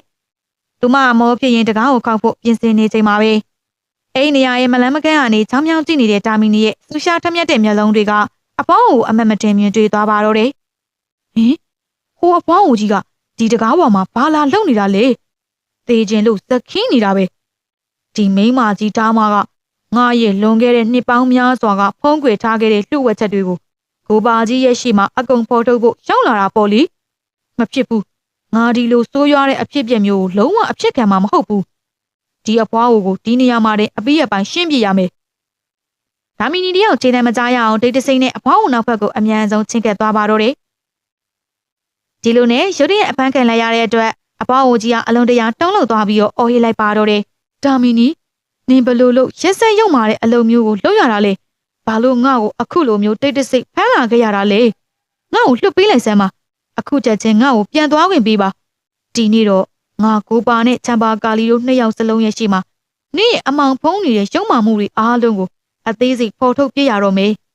သိချတယ်နင်ရဲ့အပြစ်တွေရဲ့အတွက်အကုသို့အိုးကြီးဟာအပြစ်ပြည့်သွားပြီဆိုတာကိုနင်သိတဲ့နဲ့ဒါမီနီဟာဟာအဖွားအိုကြီးရဲ့ရှင်ဘလောက်ပဲဆန္ဒရှိနေပါစေရှင်ဒီလိုမျိုးလုံနိုင်လိမ့်မယ်လို့များထင်နေတာလားရှင်ကအမှန်တရားကိုဖော်ထုတ်ချင်နေတာပေါ့လေဟုတ်လားကဲအမှန်တရားကိုပြောပြတဲ့သူတွေရဲ့ကံကြမ္မာကဘယ်လိုမျိုးဆူဆူရွရွဇသိမ်းရတယ်ဆိုတာကိုကျမကိုယ်တိုင်ပြသပေးမယ်လာစမ်းဒီဘက်ကိုမလုပ်ပါနဲ့ဒါမီနီရေဖျားသခင်ကိုထောက်ထားပြီးတော့တောင်းပန်ပါတယ်ကျေးဇူးပြုပြီးငါ့ကိုမလုပ်ပါနဲ့အဖွားရဲ့တောင်းပန်စကားတွေကိုလုံးဝဂရုမစိုက်ပဲဒါမီနီတယောက်သူ့မောင်အတင်းအကျပ်ဆွဲခေါ်လာပြီးအဖွားရဲ့အိမ်ထဲကိုရောက်ရှိလာပါတော့တယ်အဲဒီအချိန်မှာပဲအဖွားဝင်ကြီးရဲ့သွေးမဖြစ်သူစားတာတယောက်လဲဈေးကနေပြန်ရောက်လာတာကိုတွေ့လိုက်ရပါတော့တယ်သူစားတာနင်ဘယ်ရီကိုသွားနေတာလဲဒီအဖွားအိုကြီးကိုအိမ်ထဲမှာတယောက်တည်းထားခဲ့ပြီးဘလို့လို့ဒီလောက်တောင်နှင်းရဲတင်းနေရတာလေဘာလို့သူ့ကိုထားခဲ့ရတာလဲဈေးကနေပြန်လာတဲ့သူစားတာကိုဒါမီနီကမျက်နှာထားတင်းတင်းနဲ့အပြစ်တင်မင်းမြန်းလိုက်တဲ့အချိန်မှာပဲသူစားတာလည်းအံ့ဩထိတ်လန့်သွားပြီးအမြန်ဆုံးရှင်းပြဖို့ကြိုးစားပါတော့တယ်ဟင်အမဒါမီနီကျမဈေးဘက်ကိုသွားပြီးဟင်းသီးရက်တွေဝယ်နေခဲ့တာပါအခုဘာတွေများဖြစ်ပျက်သွားလို့လဲရှင်ဘာလို့ဒီလောက်တောင်ဒေါသထွက်နေရတာလဲနားထောင်စမ်းသူ့စားတာနင်ကအခုလိုဖျားနာနေတဲ့အိုမင်းမစွမ်းအဖွားအိုကြီးကိုအိမ်မှာတယောက်တည်းထားပြီးဘာလို့ဒီလိုလွတ်လွတ်လပ်လပ်ရှောက်သွားနေရတာလဲအခုကစပြီးဒီအဖွားအိုကြီးကိုတေးသေးချာချာစောင့်ရှောက်ကြည့်ရှုထားစမ်းသူ့ရဲ့အသုံးမကျတဲ့အုံနောက်ကိုထိမ့်သိမ့်ပြီးအိမ်ထဲကနေလုံးဝအပြစ်မထွက်ရအောင်တေးသေးချာချာတင်းတင်းကြပ်ကြပ်စောင့်ကြည့်ထားအကယ်၍သာဒီနေ့နောက်ပိုင်းဒီအဖွားဟာဒီအိမ်ရဲ့အပြင်ဘက်ကိုခြေတလန်းချင်းစီထက်လန်းလာတာကိုငါထပ်ပြီးတွေ့ရမယ်ဆိုရင်တော့နင်တို့နှစ်ယောက်စလုံးသေဖို့သာပြင်ထားလိုက်တော့ဒါမီနီယာသူ့ရဲ့အိတ်ကက်ထဲကနေတလလတောက်ပွားနေတဲ့ရွှေစင်တင်ကားပြားချို့ကိုထုတ်ယူပြီးသူ့စာရာလက်ထဲအတင်းကျပ်ထည့်ပေးလိုက်ပါတော့တယ်။နောက်ပြောင်နေတဲ့ရွှေတင်ကားပြားတွေမြင်လိုက်ရတဲ့အခါမှာသူ့စာရာမျက်လုံးတွေထဲလောဘမီးတွေတောက်လောင်လာပြီးဒါမီနီပြောသမျှကိုမျက်စိမိတ်လက်ခံလိုက်ပါတော့တယ်။ရွှေတင်ကားပြားတွေကိုတိတိကျကျဂယုတစိုက်သိမ်းဆည်းထားလိုက်ပါပြီးတော့ဒီအဖွားကိုတနေ့မှာ24နာရီလုံးနင်တော်ခွေးတကောင်လို့စောင့်ကြည့်နေလိုက်စမ်းအိမ်ပြင်ဘက်ကိုတလန်းမှလုံးဝမထွက်စေနဲ့တကယ်လို့ဒီနေ့နောက်ပိုင်းဒီအဖွားဟာကိုပါရဲ့အိမ်သားမှာဖြစ်စေဒါမှမဟုတ်ငါအနီးအနားတဝိုက်မှာလှည့်လေသွားလာနေတာကိုငါထက်တွေ့ရမယ်ဆိုရင်နင်တို့မိသားစုတစ်ခုလုံးအသက်ရှင်ရတော့မှာမဟုတ်ဘူးနော်ဒါပေမဲ့နင်ကဒီအလုပ်ကိုသစ္စာရှိရှိနဲ့ရိုးရိုးသားသားလှုပ်ဆောင်ပေးမယ်ဆိုရင်တော့ဒီလိုရွှေစင်ဒင်းငါးပြားတွေကိုနင်ထက်ပြီးရနေအောင်ပါပါဦးဟုတ်ကဲ့ပါတင်မီနီရေဘာလို့ဒီလောက်တောင်စိုးရင်ပူပန်နေရတာလဲအမရေဒီလိုတောက်ပနေတဲ့ရွှေစင်ဒင်းငါးပြားတွေအတွက်ဆိုရင်ကျမရဲ့အသက်ကိုယ်တောင်စတေးပြီးလှုပ်ပေးဖို့ဝင်လေးမှာမဟုတ်ပါဘူးရှင်စိတ်အေးသာထားခဲ့လိုက်ပါတော့အခုကစပြီးဒီအဖွားအိုကြီးကအိမ်အပြင်မဲ့တကားဝါကိုလှမ်းဖို့နင်းနေတာသာအပြင်ကလေကောင်းလေတန့်ဟိုတောင်လုံးဝရှူရှိုက်ခွင့်ရတော့မှာမဟုတ်ပါဘူးကောင်းပြီလေအခုတော့ငါထွက်သွားတော့မယ်ဒီအဖွားကြီးကိုဘယ်သူမှမလှုပ်ရှားနိုင်အောင်တင်းတင်းကြပ်ကြပ်ချောင်းအောင်ထားပေးပါသူဘယ်ကိုမှထွက်မသွားစေနဲ့နော်ဘာလို့လဲဆိုတော့လွန်ခဲ့တဲ့နှစ်ပေါင်းများစွာကငါကျူးလွန်ခဲ့တဲ့များအပြစ်တွေအားလုံးအတွက်တအိုရီတော်တက်တဲ့အဖြစ်နဲ့ရှင်သန်ကြံ့ရင်နေသူကဒီအဖွားကြီးတယောက်တည်းပဲရှိတော့တယ်အဲ့နောက်ဒါမီနီယာအောင်နိုင်သူရဲ့ပြုံးမျိုးနဲ့အေးဆက်စွာပြုံးလိုက်ပြီးနောက်အဲ့နေရာကနေလှည့်ထွက်သွားပါတော့တယ်သူမထွက်သွားတာနဲ့တပြိုင်နက်အဖွားအိုတယောက်သူမရဲ့ချွေးမဖြစ်သူရှိမှမျက်ရည်ဆက်လက်နဲ့ငိုကြွေးတောင်းပန်ပါတော့တယ်ဦးချွေးမကြီးလွန်ခဲ့တဲ့နှစ်ပေါင်းများစွာတုန်းကငါရဲ့လောဘစောကြောင့်ကျူးလွန်ခဲ့မိတဲ့အဲ့ဒီဆိုးရွားတဲ့အပြစ်တရားစီကိုအခုအခါမှာနှင်းကိုယ်တိုင်ကပါထက်တလဲလဲကျူးလွန်နေပြန်ပြီပေါ့ဒီနေ့နင်းလက်ခံရယူလိုက်တဲ့အဲ့ဒီရွှေစင်ဒင်းကားပြောင်းတွေဟာအခုတော့နှင်းလက်ထဲမှာရှိနေပြီမဲ့မနှက်ပန်ကြရင်တော့ရေစည်းနဲ့အတူမျောပါသွားသလိုလုံးဝပျောက်ကွယ်သွားလိမ့်မယ်ဒါပေမဲ့ငါတို့ကိုယ်တိုင်ရှာဖွေစုဆောင်းခဲ့မိတဲ့အဲ့ဒီအပြစ်တရားတွေကတော့တစ်သက်တာလုံးငါတို့ဘဝတစ်ခုလုံးကိုအမောင်ကျစေပြီးအပီးရဲ့ပိုင်းပျက်စီးခြင်းဖြစ်စေဖို့အမြဲတမ်းတွေးပါလာနေမှသိကြတယ်။အိုးတော်စံအဖွားကြီးရှင်တော်ပါဇက်ကျန်းနဲ့မိမကြီးပဲ။ပါဇက်ကအလကားနေအလကားရှောက်ပြောမနေနဲ့ကျမကိုအလကားနေရင်တရားလာပြမနေပါနဲ့။တကယ်တော့ကျမရဲ့ကံကြမ္မာကဒီလိုစင်ရဲမွဲတွေပြီးအ အလွန်တရာညင်းငွေစရာကောင်းတဲ့အိမ်ထဲမှာရှင်ရဲ့ချွေးမအဖြစ်ဝင်ရောက်လာခဲ့မိတဲ့အချိန်ကလေးကစပြီးပျက်စီးခဲ့ပြီးသားဖြစ်နေတာပဲလေတစ်ချက်လောက်ကြည့်စမ်းမအောင်တခြားကျမတငယ်ချင်းတွေအားလုံးမှာဆိုရင်လိုလေသေးမရှိရွှေငွေစည်းစိမ်ဥစ္စာတွေတိတ်ဈေးကြီးတဲ့အဝတ်အထည်တွေနဲ့ဇိမ်ခံပစ္စည်းတွေအစုံအလင်ရှိနေကြတာဒါပေမဲ့ကျမကန်ကျမမှာတော့ဒီလိုပြိုကွဲပျက်စီးနေတဲ့အိမ်အဟောင်းကြီးနဲ့ဘာမှမလုပ်တတ်တဲ့ရှင်သားငပြင်းကောင်နဲ့အတူအသက်ရှင်နေရတာကလွယ်လို့ကျမမှာဘာများကြံသေးလို့လဲသူစားတာတယောက်အပေါင်းကိုဆဲဆိုချိန်မှောင်ပြီးနောက်အိမ်ပေါ်ကနေတရှင်တို့စိန်သွားပါတော့တယ်အိမ်နောက်မှာတော့နောက်တရက်မနက်ခင်းရဲ့အလင်းရောင်တွေထွက်ပေါ်လာချိန်မှာစပိန်နာသာကိုကြီးတယောက်အိမ်ကြီးရဲ့အခမ်းမဆောင်ထဲမှာချိန်မဆန်းမြင့်စွာနဲ့အတက်အကျလမ်းလျှောက်နေပါတော့တယ်တူဖာနီရေမင်းဘယ်မှာလဲအမြန်လာခဲ့စမ်းအဲ့လိုအေးလိုက်တဲ့အချိန်မှာပဲသူတို့ပဲတူဖာနီတယောက်အပြေးသွားရောက်ရှိလာပါတော့တယ်ဟုတ်ကဲ့ပါသခင်ကျွန်တော်လာပါပြီဘာဖြစ်လို့များစောစောစီစီအခုလိုမျိုးစိုးရင်ပူပန်နေရတာလဲခင်ဗျာတူဖာနီငါကတော့နောက်ထပ်တစ်စက္ကန့်တောင်မှစောင့်ဆိုင်မနေချင်တော့အခုချက်ချင်းသွားကြစို့ဒီနေ့ပဲငါတို့ကိုပါရဲ့အိမ်ကြီးစီကိုသွားရမယ်ငါဒီနေ့မှာပဲအဲ့ဒီချမ်ပါကာလီနဲ့ကိုတိုင်းတိုက်ရိုက်တွေ့ဆုံပြီးငါတို့ရဲ့အိမ်တော်ရဲ့အသေးအတွက်တရားဝင်လက်ထပ်ဖို့တောင်းဆိုဆွေးနွေးရတော့မယ်သူကငါရဲ့ဇနီးတဲ့ဖြစ်ငါသွားပြီးတော့တောင်းရမ်းခြင်းနဲ့အိုးသခင်ကြီးဒါကဘယ်လိုအန္တရာယ်ကြီးမျိုးကိုပြောနေရတာပါလဲ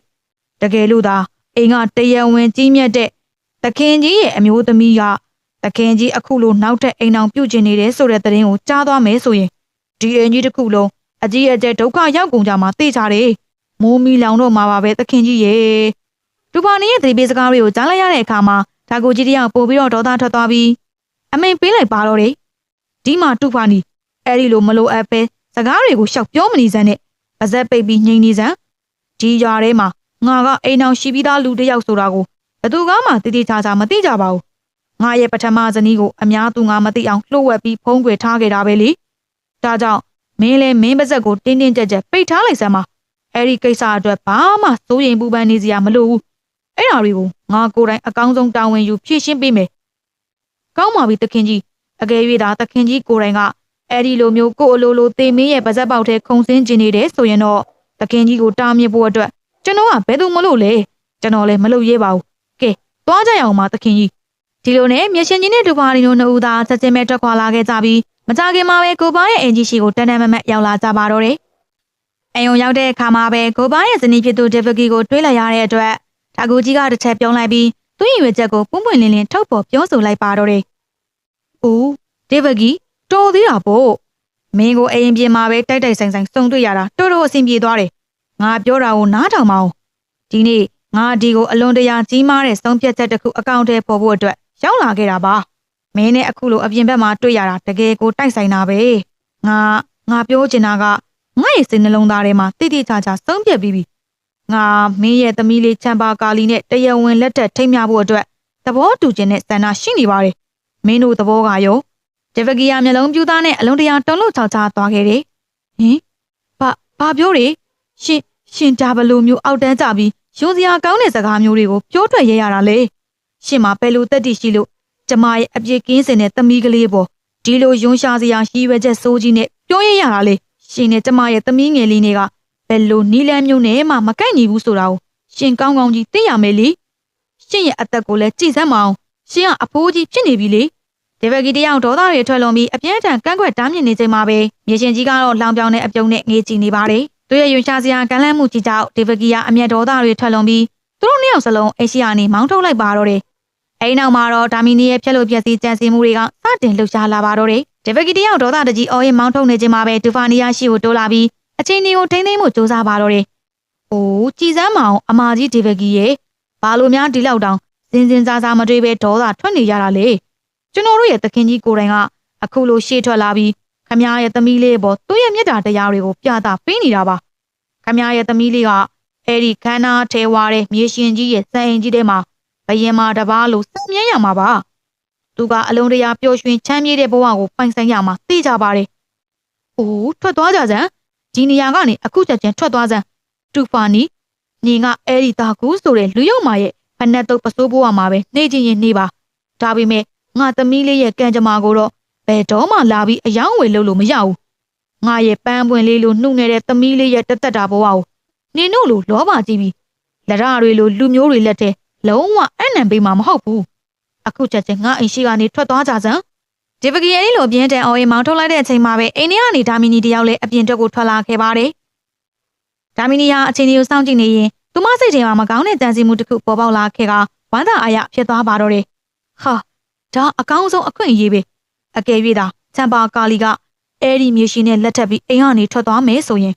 ဒီအိမ်ကဒုက္ခဆင်းရဲအားလုံးနဲ့ဒီပြဿနာကြီးကနေငါဟာတသက်တာလုံးအပြီးရပိုင်းလွတ်မြောက်သွားတော့မှသိကြတယ်။အိုးသခင်ကြီးအမကြီးဂျေဘက်ကီရဲ့ဒေါသတကြီးပြောဆိုလိုက်တဲ့စကားတွေကိုဘယ်လို့မှစိတ်ထဲမထားပါနဲ့ရှင်။ကျမတို့ဒီကိစ္စနဲ့ပတ်သက်ပြီးအေးအေးဆေးဆေးထိုင်ပြီးထပ်မံစဉ်းစားသုံးသပ်သွားကြရအောင်ပါ။ဒေတာပေါက်ကောင်းမွန်တဲ့အဖြစ်တစ်ခုကိုပြန်လည်အကြောင်းကြားပေးပါမယ်ရှင်။ဒါမီနီနင်ဒါဘလို့ယူသွတဲ့စကားတွေကိုပြောထွက်နေရတာလေမဖြစ်ရဘူးဒါမီနီချမ်ပါကာလီကငါ့ရဲ့သမီးအရင်တစ်ယောက်ဖြစ်တယ်လို့တနည်းအားဖြင့်လေနင်ရဲ့သမီးတစ်ယောက်ပဲမဟုတ်ဘူးလားဘယ်လိုမိခင်မျိုးကများကိုယ့်ရဲ့သမီးဘဝကိုအခုလိုမျိုးအရှင်လက်လက်ငရဲတွင်းတွေကိုတွန်းပို့ရရတာလေမြေရှင်ကြီးကတော့ဝမ်းသာအားရခေါင်းငိမ်ကမှန်ပါတဲ့လေတံနဲ့ဝင်ပြောလိုက်တယ်ကောင်းပြီဒါမီနီငါမင်းတို့ကိုဒီကိစ္စနဲ့ပတ်သက်ပြီးတည်တည်ချာချာစဉ်းစားတွေးတော့ဖို့အတွက်ရန်နေငယ်အချိန်ပေးမယ်ဒါပေမဲ့တခုတော့မှတ်ထားကြမင်းတို့အနေနဲ့ဒီအိမ်တော်ရေးကိစ္စအတွက်မလွဲမသွေလက်ခံအတီးပြူပေးရလိမ့်မယ်ဟဲ့သခင်ကြီးအခုတော့အချိန်ကုန်ခံပြီးအချင်းကြီးညင်းခုန်နေစရာလုံးဝမလိုတော့ပါဘူးကျွန်တော်တို့ရဲ့ကြော်ကွင်းကိုအောင်မြင်မြင်ပြည့်စုံပြီးပြီလေပြီးတော့အဲ့ဒီအမျိုးသမီးဒါမီနီဆိုတာကလည်းအလွန်တရာလောဘကြီးပြီးတစ္ဆာဖောက်တတ်တဲ့မိန်းမတစ်ယောက်ပဲသူဟာငွေကြီးအတွက်ဆိုရင်သခင်ကြီးရဲ့အလုပ်ကိုအလွန်တရာလွယ်ကူသွားအောင်လှုပ်ဆောင်ပေးမှသိချပါတယ်ကဲသွားကြရအောင်ပါသခင်ကြီးမြေရှင်ကြီးနဲ့တူဖာနီတို့နှစ်ဦးသာအောင်မြင်သွားတဲ့အပြုံးတွေနဲ့အတူအဲ့ဒီနေရာကနေထွက်ခွာသွားကြပါတော့တယ်မြေရှင်ကြီးနဲ့တူဖာနီတို့ထွက်သွားတာနဲ့တပြိုင်နက်ဒေဗက်ကီတယောက်မြေပြင်ပေါ်မှာထိုင်ချလိုက်ပြီးအကြီးအကျယ်ငိုကြွေးပါတော့တယ်။အိုးဖယားသခင်ကျမရဲ့မိသားစုအပေါ်မှာဘယ်လိုဆိုးရွားပြင်းထန်တဲ့ဒုက္ခဆိုးကြီးကြောက်ရောက်လာရတာလဲ။ကျမရဲ့အပြစ်ကင်းစင်တဲ့သမီးလေးရဲ့အိမ်တော်ရေးကိုအဲ့ဒီလူရုပ်မှာကောင်းတဲ့ဘယ်တော့မှလက်ထပ်ခွင့်ပေးနိုင်မှာမဟုတ်ဘူး။သူကအလွန်တရာစိုးသွမ်းပြီးစိတ်ဓာတ်မကောင်းတဲ့လူရုပ်မှာတယောက်ပဲ။ဒေဗက်ကီတယောက်ငိုကြွေးနေတာကိုလှည့်တော့မကြည့်ပဲဒါမီနီယာပြုံးကိုစီနဲ့တိတိစိတ်ခြေတံပေါ်ပြီးအိမ်ထဲကိုဝင်ရောက်လာပါတယ်ဒီလိုနဲ့အချိန်တော်တင်းမှာညနေခင်းရောက်ရှိလာပြီးတနေ့တာလုံးအလုပ်တွေနဲ့ပင်ပန်းနွမ်းနေနေတဲ့ကိုပါတယောက်လည်းအိမ်ကိုပြန်ရောက်လာပါတော့တယ်ကိုပါပြန်ရောက်လာတာနဲ့အမျှဒါမီနီဟာလည်းအကြံဆုံးနဲ့ကိုပါကိုချင်းကပ်ပါတော့တယ်ဦးယောက်ျားရှင်းပြန်လာပြီလားပင်ပန်းလာသလားယင်ဘာဖြစ်လို့ဒီနေ့ကြမှာဒီလောက်တောင်ဂယုဆိုင်ပြီးအထူးတက်လဲအဲဝစ်ပြူငါပြနေရတာလေပြောစမ်းမင်းငါ့ကိုဘာတွေပြောချင်နေတာလဲဘာတွေကိုများဖုံးကွယ်ထားရတာလဲဒါမီနီငါမှလည်းတနေ့အဲ့ဒီချမ်ပါကာလီဒီအိမ်ထဲကိုဝင်ရောက်လာခဲ့တဲ့အချိန်ကတည်းကပင်ပန်းနှွမ်းနေရတဲ့စိတ်တွေနဲ့နေတိုင်းဖြတ်သန်းနေခဲ့ရတာငါတို့အိမ်ရဲ့ရှင်လန်းချမ်းမြေ့မှုတွေစိတ်လက်အေးချမ်းမှုတွေနဲ့ဂုဏ်သိက္ခာတွေအားလုံးအားလဲဖုံမုံတွေလိုမြေခကုန်ကြရပြီမဟုတ်လားဟုတ်ရှင်ဘယ်လိုထူးဆန်းတဲ့စကားမျိုးတွေကိုပြောလိုက်ရတာလဲဘာဖြစ်လို့လဲငါပြောတာအမှန်တွေကြီးပဲလေဟိုတကယ်တော့လေဒီဒေတာရဲ့အကြီးမြတ်ဆုံးနဲ့အာနာအရှိဆုံးဖြစ်တဲ့သမိန်နာကြီးဖြစ်တဲ့ဒါကူတထေးကြီးကိုယ်တိုင်ကကျမတို့အိမ်ကိုတက်တိုက်ဆိုင်ဆိုင်ရောက်လာပြီးချမ်ပါကာလီရဲ့အတွက်တရံဝင်လက်ထပ်ဖို့မင်္ဂလာတောင်းဆိုချက်ကိုရောက်တင်ပြလာခဲ့တယ်လေကျမအမြင်ရဆိုရင်တော့ရှင်ဘာမှထပ်ပြီးစဉ်းစားမနေတော့ပဲဒီမင်္ဂလာကိစ္စကိုချက်ချင်းလက်ခံပေးလိုက်တာအကောင်းဆုံးဖြစ်မယ်လို့ထင်တယ်မိမဖြစ်သူရဲ့စကားကိုကြားလိုက်ရတဲ့အခါကိုပါတယောက်အလုံးတရာအံ့ဩသွားပြီးစွန့်ရင်ပူပန်တဲ့လေတံနဲ့ပြန်လဲမေကွန်းထုတ်လိုက်ပါတော့တယ်ဒါပေမဲ့ဒါမီနီမင်းလည်းကောင်းကောင်းသိပြီးသားဖြစ်မှာပါအဲ့ဒီတထေးကြီးကဘယ်လိုလူစားမျိုးလဲဆိုတာကိုလေသူဟာဘယ်လို့မှလူကောင်းတစ်ယောက်မဟုတ်ဘူးဆိုတာကိုသိရတဲ့တကယ်လို့သာငါတို့ကဒီလိုမမှန်ကန်တဲ့အလုပ်ကိုလုပ်လိုက်မယ်ဆိုရင်ဒီရတဲ့ကလူတွေကငါတို့ကိုဘယ်လိုများပြောဆိုဆွဆွဲကြလိမ့်မလဲကွယ်။အိုးရှင်းရလေယောက်ျားရေဒီချမ်ပါကာလီဒီလိုပုံစံမျိုးရောက်ရှိလာတာကြောင့်နေပဲဘာတွေများရှောက်ပြောနေရတာလဲရှင်။တကယ်လို့သာအဲ့ဒီချမ်ပါကာလီရဲ့အမှန်တရားနဲ့မျက်နှာသွင်းမြင်နေတာလူတွေရဲ့ရှင်းမောက်ကိုတေးသေးချာချာပေါ်ထွက်သွားခဲ့မယ်ဆိုရင်ကျမတို့မှာသူတို့ရှိကိုမျက်နှာပြရဲစရာတောင်လုံးဝကြမ်းတော့မှာမဟုတ်ဘူး။ဒါကြောင့်မလို့အရင်ဆုံးသူ့ကိုဒီအိမ်ကနေအမြန်အပြေးပိုင်လက်ထပ်ပေးစားပြီးနှင်ထုတ်ပြစ်လိုက်မယ်ဆိုရင်အနည်းဆုံးတော့ကျမတို့ရဲ့ဂုဏ်သိက္ခာလေးတွေကိုကစ်တင်နိုင်မှာပဲလေ။ပြီးတော့ကျမတို့ရဲ့ချစ်လာစွာသောသမီးလေးကျွန်းကြီးရဲ့ကံကြမ္မာကိုပါလုံးဝပြောင်းလဲသွားစေနိုင်မှာသိကြပါရဲ့ရှင်။ကောင်းပြီလေဒါမီနီတကယ်လို့မင်းကငါတို့မိသားစုတအိမ်သားလုံးရဲ့ကောင်းကျိုးအတွက်ဒီလိုပြောနေတာဆိုရင်တော့လေငါအဲ့ဒီမင်္ဂလာအတွက်အစားဆုံးအပြည့်အဝသဘောတူညီလိုက်ပါမယ်မနေ့ဖန်မိုးလင်းလာတာနဲ့တပြိုင်နက်ငါကိုယ်တိုင်သာကူတရေကြီးစီကိုတွားပြီးသူတို့နှစ်ယောက်ရဲ့မင်္ဂလာဆက်ဆံရေးကိုတေးသေးချာချာအတီးပြုတ်ပေးလိုက်ပါမယ် အဲဒီလိုသဘောတူညီချက်ရရှိသွားပြီးတဲ့နောက်ဒါမီနီတယောက်အောင်မြင်တဲ့အပြုံးကိုဆင်ပြန်ပြီးအိမ်နောက်ဘက်ကအခန်းစီတစ်ဖြည်းဖြည်းချင်းကပ်သွားပါတော့တယ်။အဲဒီခန်းထဲမှာတော့ဂျမာကာလီတယောက်တည်းအထီးကျန်ဆန်းစွာထိုင်နေရှာပါတယ်။ကဲအခုဆိုရင်အကောင်းဆုံးအချိန်အခါကိုရောက်လာပြီ။ချမ်ပါကာလီရဲ့နှလုံးသားကအခုချိန်မှာအပြည့်အဝကျိုးပဲ့ပြက်စီးနေပြီ။ငါသူမကိုချိုးသားတဲ့စကားတွေနဲ့လှည့်စားပြီးဘယ်လိုနီးနေမစိုးအဲဒီတာကူတထေးကြီးနဲ့လက်ထပ်ဖို့အတွက်အတင်းကျပ်သဘောတူအောင်လုပ်ရမယ်။အဲလိုစဉ်းစားတွေးတောပြီးနောက်ဒါမီနီတယောက်ဟာချက်ချင်းပဲသူမမျက်နှာပေါ်မှာအတွန်းရောင်မိခင်မြတ်တာအပြည့်နဲ့ကျနာယူရဟန်ဆောင်တဲ့အမူအရာကိုဟန်ဆောင်လိုက်တယ်။အဲနောက်ချမ်ပါကာလီရဲ့နောက်အသားရလျှောက်သွားကဝင်ထိုင်လိုက်ပါတော့တယ်။အိုးအမေရောက်လာပြီပေါ့ဟုတ်လား။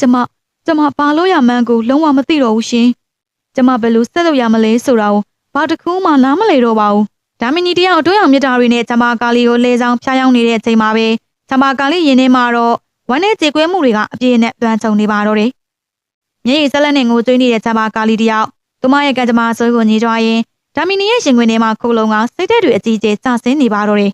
။ကျမဒီလိုမျက်နှာတွင်ပြင်းမျိုးနဲ့ဘယ်ချိန်ထိများကိုယ့်ရဲ့ဘဝကိုဆက်ပြီးဖြတ်သန်းနေရအောင်မလဲ။အမေငယ်ရွာတွေကလူတွေကကျမကိုမြင်လိုက်တာနဲ့ရွှေရှာမုန်းတီးနေကြတော့မှပြီးတော့ဘယ်လိုကြောက်မှန်းမသိဘူး။ကျမရှင်ထဲမှာအချိန်တိုင်းလိုဝီကရန်ကိုပဲတန်တန်တတသတိရနေမိတယ်။ကျမရှင်ထဲမှာအလွန်ထူးဆန်းပြီးသီးမခံနိုင်လောက်အောင်စိုးရိမ်ပူပန်မှုတွေဖြစ်ပေါ်နေရတယ်။အိုးချစ်လာစွာသောတမိလေးရဲ့ဒါဘလို့ပုံစံမျိုးရိုးသွတလို့တွေပြောနေရတာလေ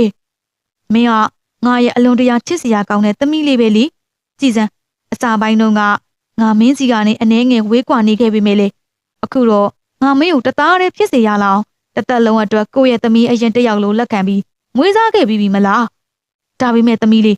ဒီအချိန်မှာတော့မင်းအနေနဲ့ကိုယ့်ရဲ့ကိုယ်ပိုင်ခံစားချက်တွေထက်ကျော်လွန်ပြီးဘာခင်ဖြစ်သူရဲ့ဂုဏ်သိက္ခာနဲ့ငါတို့တအိမ်သားလုံးရဲ့ဂုဏ်ချက်တရေကိုမဖြစ်မနေကာကွယ်စောင့်ရှောက်သွားရတော့မယ်။ဟင်ဘာဖြစ်လို့လဲအမီငယ်ဒါမီနီယာတစ်ချက်ပြုံးလိုက်ပြီးတာကိုတထေးကြီးနဲ့လက်ထပ်ဖို့အတွက်အတိတ်ပဲပါတဲ့ကန့်လန့်ချက်ကိုတရံဝင်ထုတ်ပေါ်ပြောဆိုလိုက်ပါတော့တယ်။သမီးလေးဒီရွာထဲမှာအကြီးမြတ်ဆုံးနဲ့အချမ်းသာဆုံးဖြစ်တဲ့သမိန်နာကြီးတာကူကိုယ်တိုင်ကမင်းနဲ့မင်္ဂလာဆောင်လို့တဲ့တောင်းဆိုချက်ကိုညနေကလာပြီးတင်ပြလာခဲ့တယ်။ငါစကားကိုနားထောင်ပြီးရှုံးကြည့်မယ်ဆိုရင်တော့မင်းအဲ့ဒီတာကူကြီးနဲ့လက်ထပ်လိုက်တာကအကောင်းဆုံးဖြစ်လိမ့်မယ်။အဲ့ဒါမှသာလျှင်ငါတို့တမိသားစုလုံးအတွက်အကောင်းဆုံးဖြစ်သွားမှာပါ။အိုးအမေငယ်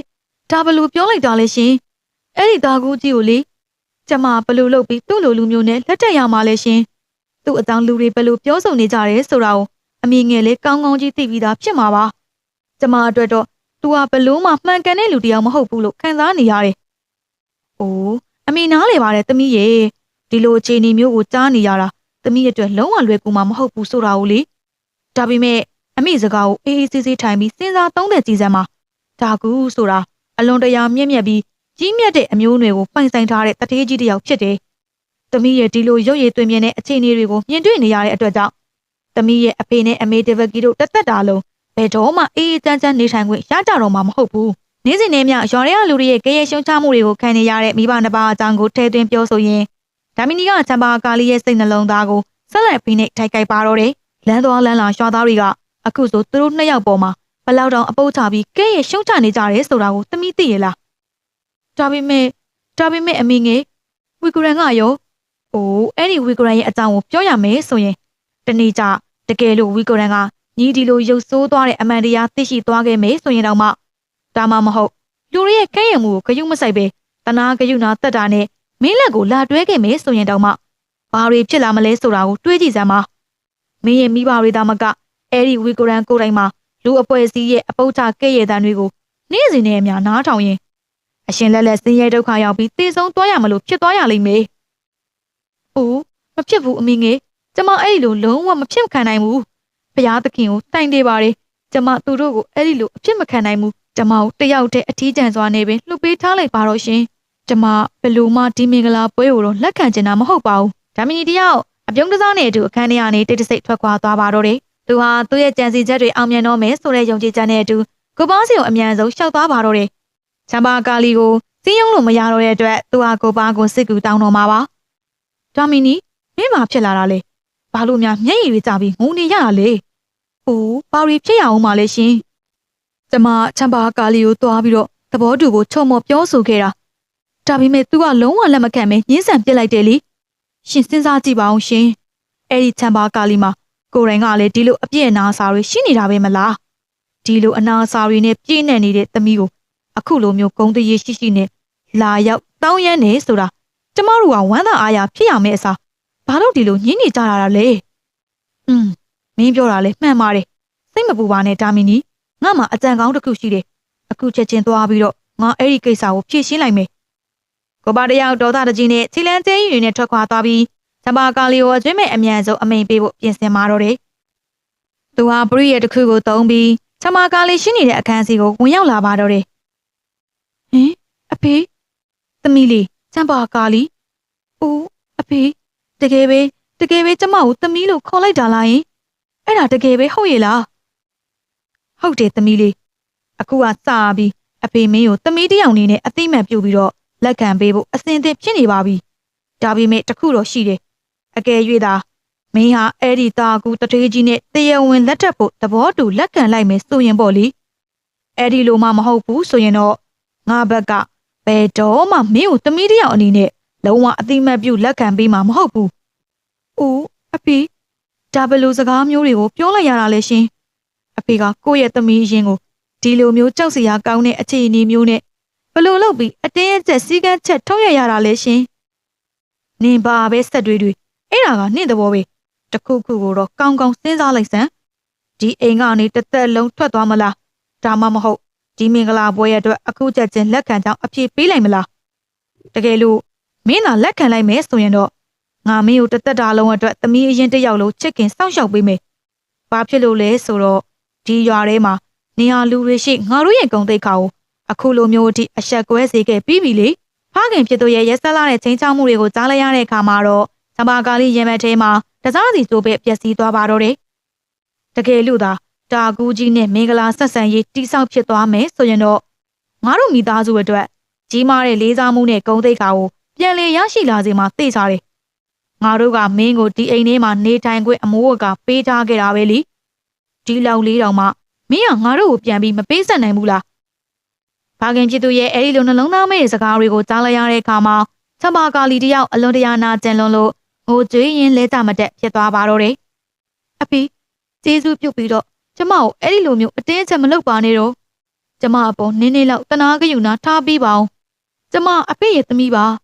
ကျေးဇူးပြုပြီးကျမကိုကယူနာတက်ပေးပါကဲတော်စံအခုချက်ချင်းဒီအိမ်ကနေအပြင်ကိုထွက်သွားတော့ဒေဗဂီကိုတောင်လုံးဝအသိမပေးဘဲနဲ့ဒီနေရာကနေအခုချက်ချင်းထွက်သွားလိုက်စမ်းပါနင်ငါပြောတာကိုသဘောမတူနိုင်မှတော့နင့်မျက်နှာကိုနောက်ထပ်တစ်ရက်တောင်မှငါအိမ်ပေါ်ဆက်ပြီးမမြင်ကျင်တော့ဘူး။အိုးအဖေရေမလုပ်ပါနဲ့အမေနဲ့ကွဲကွာနေခဲ့ရတာနှစ်ပေါင်းများစွာကြာခဲ့ပြီလေ။အခုမှပဲအမေနဲ့ပြန်ပြီးဆုံတွေ့ခွင့်ရခဲ့တာပါ။အမေနဲ့ထပ်ပြီးကွဲကွာသွားရမယ်ဆိုတာကျမစိတ်ထဲလုံးဝစဉ်းစားလို့တော့မကြည့်ရပါဘူးရှင်။ဒါပေမဲ့ကောင်းပါပြီလေ။ကျမအတွက်တော့မိသားစုတက်ပိုအရေးကြီးတာဘာမှမရှိပါဘူး။အဖေနဲ့အမေရဲ့မြတ်တာကိုပြန်လည်ရရှိဖို့အတွက်ဆိုရင်ကျမအခုလိုမျိုးဝင်တော့ဝင်ဖို့ကြီးမားတဲ့အရာတွေကိုလည်းကျမဘဝကိုစတေးပြီးလှုပ်ဆောင်ပေးပါမယ်။ကျမအရာရာကိုပေးဆက်နိုင်ပါတယ်။မိသားစုရဲ့ဂုဏ်သိက္ခာအတွက်မိမိရဲ့ချစ်ချင်းမြတ်တာနဲ့တသက်တာအနာဂတ်ကိုစတေးလိုက်ရတဲ့ချမ်းပါကာလီရဲ့ရှင်ထဲမှာတော့ခန္ဓာရင်မရှိတော့လောက်အောင်နှာကျင်ကြေကွဲမှုတွေပြည့်နေနေပါတော့တယ်။ကောင်းပြီလေ။ဒါဆိုရင်ငါဒီနေ့မှာပဲဒီမင်္ဂလာအတွက်တာကူးချင်းစီသွားရောက်ပြီးအမြန်ဆုံးအတီးပြုလက်ခံလိုက်တော့မယ်။ဘာခင်ဖြစ်သူကိုပါတယောက်သူ့စိတ်ထဲကဝန်တော်ဝန်ပိုးကြီးတစ်ခုလွတ်မြောက်သွားသလိုခံစားချက်တွေနဲ့အတူချမ်းပါကာလီကိုတစ်ချက်တောင်ငှဲ့မကြည့်ပဲအဲ့ဒီနေရာကနေလှည့်ထွက်သွားပါတော့တယ်။ဘာခင်ဖြစ်သူထွက်သွားတာနဲ့တပြိုင်နက်ချမ်းပါကာလီတယောက်တည်းတန်ရက်ခဲ့ပြီးမိမိရဲ့ချစ်ရသူဝီကိုရန်ကိုတန်တာရင်ဖွင့်နေရှာပါတော့တယ်။ဝီကိုရန်အခုလိုမျိုးကျမတို့နှစ်ယောက်သားထာဝရကွဲကွာရတော့မယ့်အချိန်ရောက်မှာပဲ။ကျမရှင်ထဲမှာရှင့်ပေါ်ထားရှိတဲ့စစ်မှန်တဲ့မြတ်တာတရားတွေကဘယ်လောက်တောင်နှက်ဆိုင်နေတယ်ဆိုတာကိုကျမအပြည့်အဝခံစားသိရှိလာရပြီ။ဒါပေမဲ့ဒီမြတ်တာတရားကဘယ်အချိန်မှာဘယ်လိုပုံစံဘယ်လိုနီးလန်းတွေနဲ့စတင်ဖြစ်ပေါ်လာခဲ့တယ်ဆိုတာကိုတော့ကျမကိုယ်တိုင်တောင်လုံးဝမသိလိုက်ရပါဘူး။တကယ်လို့သာရှင်ကကျမရဲ့အခုလိုစိုးဝါးတဲ့ရုပ်ရည်အမှန်တရားကိုရှင်သိသွားခဲ့မယ်ဆိုရင်အရာရာကိုစွန့်လွတ်ပြီးကျမရဲ့အနာကိုအပြေးလွှာရောက်လာမှသိချပါတယ်။ဒါပေမဲ့ကျမအတွက်ကြောင့်နဲ့ရှင်ဟာလူတွေရဲ့ကဲ့ရဲ့ရှုံချမှုတွေကိုခံရပြီး ရှင်စင်းရဲဒုက္ခရောက်ရမယ့်အဖြစ်မျိုးကိုတော့ကျမအနေနဲ့လုံးဝမကြည့်ရနိုင်ဘူးဒါကြောင့်မလို့ကျမလူတွေအားလုံးရဲ့ကောင်းကျိုးအတွက်နဲ့အဲဒီတာကူတထေးကြီးနဲ့မင်္ဂလာပွဲကိုလက်ခံလက်ရပါတော့မယ်တောင်းပန်ပါတယ်ဝီဂရန်ရေကျမကိုခွင့်လွှတ်ပေးပါတော့ကဲပြိသက်ကြီးတို့ရေဂျမ်ဘာကာလီနဲ့ဘူဘူတို့နှစ်ဦးဟာနောက်ဆုံးမှာတော့ရသေးကြီးကိုရှာဖွေတွေ့ရှိနိုင်ကြပါအောင်မလားပြီးတော့ဝီဂရန်ကရောဂျမ်ဘာကာလီရဲ့အမှန်တရားကိုအချိန်မီသိရှိသွားနိုင်မှာမလားဒါမှမဟုတ်ဂျမ်ဘာကာလီဟာဝီဂရန်နဲ့ခွဲခွာပြီးတာကူတထေးကြီးနဲ့ပဲပေါင်းဖက်သွားရတော့မှာလားသူတို့နှစ်ဦးသာတသက်တာလုံးထာဝရကွဲခွာသွားကြတော့မလားဆိုတာတွေကိုတော့နောက်လာမယ့်အပိုင်းဆက်တွေမှာဆက်လက်ဆောင်မျှော်ကြည့်ရှုပေးကြပါအောင်နော်ဂျမ်ဘာကာလီရဲ့ကံကြမ္မာဆုံးနဲ့ရင်းနှီးစရာဇလန်းလေးကိုရှုစားရတာနှစ်သက်သဘောကျတယ်ဆိုရင်ကျမတို့ရဲ့ channel လေးကို like and subscribe ပြုလုပ်ပေးဖို့နဲ့ comment မှာတခုခုမှန်သွားပေးခဲ့ကြဖို့တောင်းဆိုချင်ပါတယ်ရှင်ဂျမ်ဘာကာလီရဲ့ဇလန်းလေးဟာ series ရှည်လေးဖြစ်တာမို့နောက်ထပ်အပိုင်းဆက်တွေအများကြီးလည်းထပ်လာဖို့ရှိပါသေးတယ်နော်အားလုံးပဲကျမနဲ့အတူတူဂျမ်ဘာကာလီရဲ့ဇလန်းလေးကိုဆက်လက်ဆောင်မျှော်ကြည့်ရှုပေးကြဖို့အတွက်ဖိတ်ခေါ်ချင်ပါတယ်ရှင်အားလုံးကိုစိတ်နှပြကျန်းမာချမ်းသာကြပါစေ